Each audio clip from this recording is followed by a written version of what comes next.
आर्थिक प्रस्ताव पर बोलते वक्त मुझे लगता है ज़रूरी है कि पहले असलियत का आईना दिखाया जाए। और वसीम बरेलवी की एक लाइन है जो असलियत बिल्कुल हूबहू बयां करती है। तेरी फाइलों में गांव का मौसम गुलाबी है, ये आंकड़े हैं झूठे, ये दावे किताबी हैं। यही असलियत मोदी सरकार की है। और आज जब हमारा 25वां महाधिवेशन हो रहा है, इस महाधिवेशन के वक्त ये देश बेरोजगारी से, महंगाई से, आर्थिक असमानता से, भूखमरी से, कुपोषण से, बढ़ती हुई गरीबी से और अडानी के एक बड़े स्कैम से जूझ रहा है, जिस पर इस सरकार की चुप्पी बरकरार है। और इसीलिए हमारा जो रेजोल्यूशन है, हमारा जो प्रस्ताव है, वो इस सबको छूता है। मोदी सरकार से बेरोजगारी की बात करो तो कहते हैं पकौड़ा तल लो, पर पकौड़ा तलने वाला तेल आपने 90 से 220 कर दिया और आटे पर भी जीएसटी लगा दिया। पकौड़ा तले तो तले कैसे? महंगाई की बात करो तो इस देश की वित्त मंत्री कहती है मैं तो लहसुन प्याज नहीं खाती, बाकी देश खाता है। बाकी देश की महंगाई से आपने लगातार कमर तोड़ी है। और इसीलिए जो हमारा इकोनॉमिक रेजोल्यूशन है, जो आर्थिक प्रस्ताव है, वो भारत जोड़ो यात्रा से जुड़ा हुआ है। जब राहुल जी भारत जोड़ो यात्रा कर रहे थे, जब वो कन्याकुमारी से कश्मीर कबीर 4000 किलोमीटर पैदल चल रहे थे, तो वो अजनबियों को गले लगा रहे थे, वो लोगों के आंसू पोंछ रहे थे, लेकिन वो युवाओं के टूटे हौसले इस देश के बिखरे सपने को भी बटोरने का, जोड़ने का काम कर रहे थे। और वही हमारी रेजोल्यूशन का पार्ट है। हम आर्थिक असमानता कम करने पर प्रतिबद्ध हैं, हम भुखमरी को खत्म करने पर प्रतिबद्ध हैं, हम रोजगार बनाने पर प्रतिबद्ध हैं, हम महंगाई को नियंत्रण में लाने पर प्रतिबद्ध हैं। मैं आपसे पूछती हूं, जो महंगाई की बात करते हैं, प्राइम मिनिस्टर से बात करो या मंत्रियों से बात करो, तो वो ऐसा सच्चाई से पलड़ा झाड़ लेते हैं, उनको महंगाई का आईना दिखाओ तो आंखें मूंद लेते हैं, और प्रधानमंत्री तो मुंह में दही जमा लेते हैं, वही दही जिस पर उन्होंने जीएसटी लगा दिया है। यह देश महंगाई से जूझ रहा है, इस देश की आय कम हुई है, बेरोजगारी ज्यादा, और इसीलिए महंगाई एक बहुत बड़ी भयावह समस्या हमारे सामने बनकर खड़ी है। क्या कुछ किया नहीं जा सकता है महंगाई को लेकर? बहुत कुछ किया जा सकता है।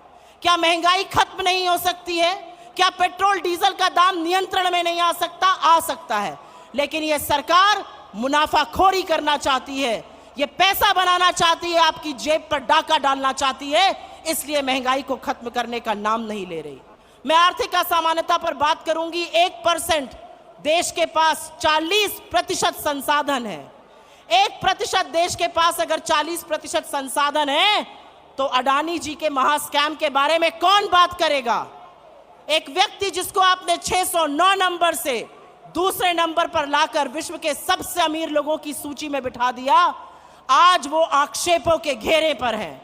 उनके ऊपर गंभीर आरोप है, उनके ऊपर आरोप है स्टॉक मार्केट में हेराफेरी करने का, उनके ऊपर आरोप है पैसा बनाने का, उनके ऊपर आरोप है बेनामी संपत्ति का। आपने उनको मोनोपोली दी पोर्ट में, एयरपोर्ट में, कृषि में, खाद्य में, सीमेंट में, रिन्यूएबल एनर्जी में। लेकिन जब आज उनके आक्षेप सामने आए हैं, आरोप सामने आए हैं, तो प्रधानमंत्री का गला सूखने लगता है। और जब राहुल जी उनसे लोकसभा में और हमारे अध्यक्ष उनसे राज्यसभा में सवाल पूछते हैं, तो उनके कांपते हाथों से वो पानी पीते हैं।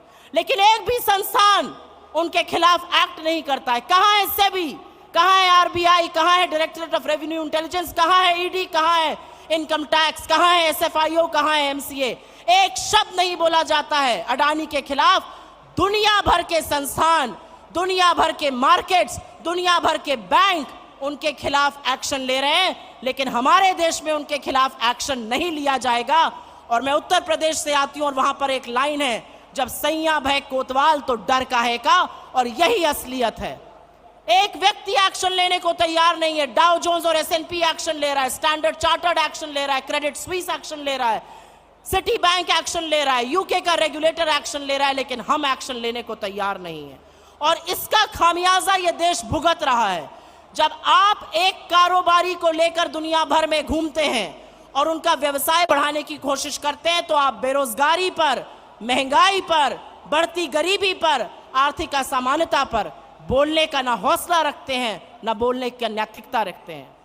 बहुत लंबी बात नहीं करनी है। यहाँ पर मैं ये ज़रूर कहूँगी कि हमारी जो चुनी हुई सरकारें हैं, चाहे वो राजस्थान हो, हिमाचल हो, छत्तीसगढ़ की सरकार हो, लोगों की बात सुनती है और उसी के बल पर हमारा नीति निर्माण होता है। चाहे ओल्ड पेंशन स्कीम हो जो हमारी तीनों सरकार ने करी, या चाहे अर्बन मनरेगा हो, या हेल्थ की व्यवस्था हो, या न्याय स्कीम जो छत्तीसगढ़ ने लॉन्च करी, यही हमारा खाका है, यही हमारा प्रारूप है। यूपीए की सरकार ने 2004 से 14 के बीच में 27 करोड़ लोगों को गरीबी की सीमा रेखा से निकाला था और 23 करोड़ लोगों को गरीबी की सीमा रेखा के नीचे वापस ढकेलने का काम मोदी सरकार ने किया है। तो मैं अंत में सिर्फ इतना कहूंगी कि 1991 में एक बहुत बड़ा परिवर्तन हुआ था, इकोनॉमिक लिबरलाइजेशन हुआ था इस देश में, और आज वक्त आ गया है एक नई सोच का, एक नई आशा का, एक नई उम्मीद का, जो भारत जोड़ो से जग रही है, जो कांग्रेस के इस मंच से जग रही है, जो हमारे नेताओं से जग रही है। युवाओं को रोजगार देना हमारा परम कर्तव्य है। और अगर आप मुझसे पूछिए कि नंबर 1 टू नंबर 10 क्या प्राथमिकता होनी चाहिए सरकार की, तो रोजगार, रोजगार, रोजगार और महंगाई को खत्म करना होना चाहिए। युवाओं की बात करना इसलिए जरूरी है क्योंकि कहते हैं तलवारों की धारों पर इतिहास हमेशा बनता है, जिस ओर जवानी मुड़ती है उस ओर जमाना मुड़ता है। इसीलिए युवाओं की बात करनी जरूरी है, महिलाओं की बात करनी जरूरी है, खेतिहर मजदूर की बात करनी जरूरी है, किसान की बात करनी जरूरी है, और उसी का खाका हमारा इकोनॉमिक रेजोल्यूशन तैयार करता है। हम प्रतिबद्ध हैं सबको, और हम आशा और विश्वास करते हैं कि जनता हमारा साथ देगी और हम जो करना चाहते हैं जनता के लिए वो जरूर करेंगे।